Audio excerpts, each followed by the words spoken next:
Baron Frederick von Geisler is a Filipino actor and entrepreneur born on June 5, 1982. He has German-American roots and was born in Clark Air Base, Angeles City, Pampanga.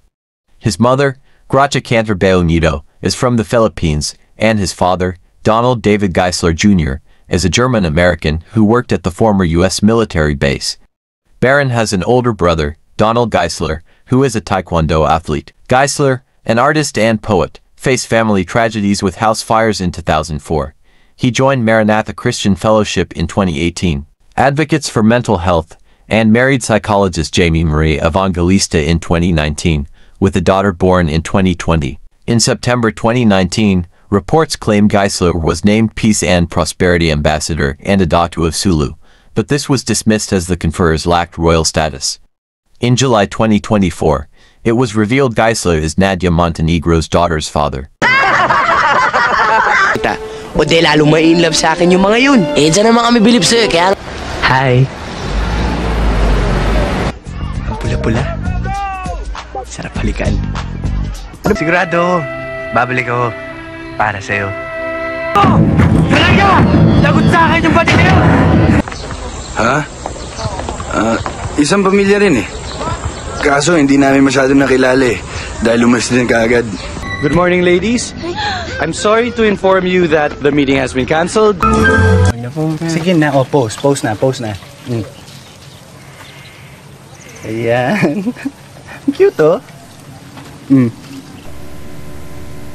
Solo 46. Tienen que ser 47. ¿Quién no está aquí? Aquí, Caldenay. Soy su oficial. Le ordeno que se presente ante a mí ahora mismo. ¡Imbécil!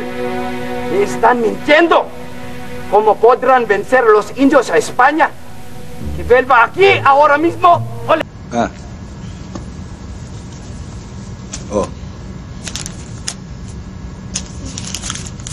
Bossing, yung mga pera para dyan sa armas natin. Audition. I spoke to my agent, you know?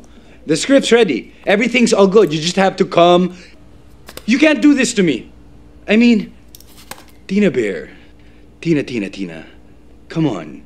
You can't just leave me here. Okay? La iglesia siempre se mete con los asuntos militares. Vemos que en el tiempo pasado... umalis sila. Sa anumang dahilan, ay hindi pa namin alam. You know what? I don't...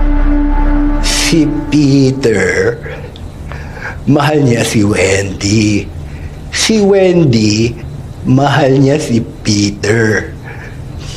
Pero, hindi nila pinili ang isa't isa. Si Tinkerbell, matagal niya ng kaibigan si Peter. Pero, hindi siya minahal. Anong kot, ano? Mag-isa tayong lahat. Parang ako. Parang ikaw. Parang ikaw. Parang ikaw.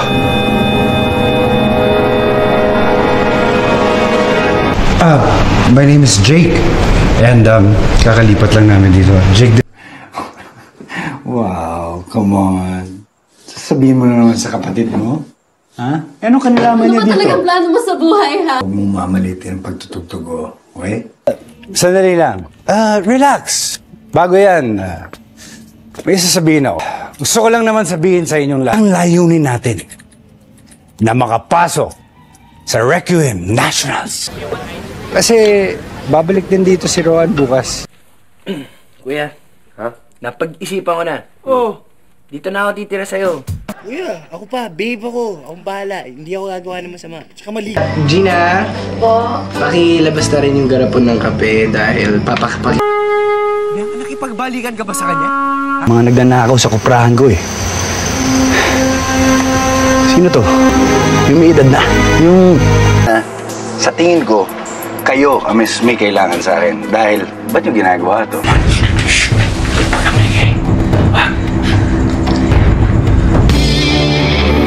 Alam ko na kung saan nagtatago ang mga albularyo. Sabihan mo ang mga tauhan natin na umanda ngayong gabi. Tuluyan na nating uubusin ang mga albularyo. Anong gagawin nyo sa akin ngayon? Wala ka na magagawa, Nathaniel. Ang pinaluto kong items. Pinagantay mo. Bastante. Pinagantay mo. Sige. Antayin mo text ko. Kausap kita naman. Tinap namin ang nanay mo. Dahil anak ko... It's because you turned my son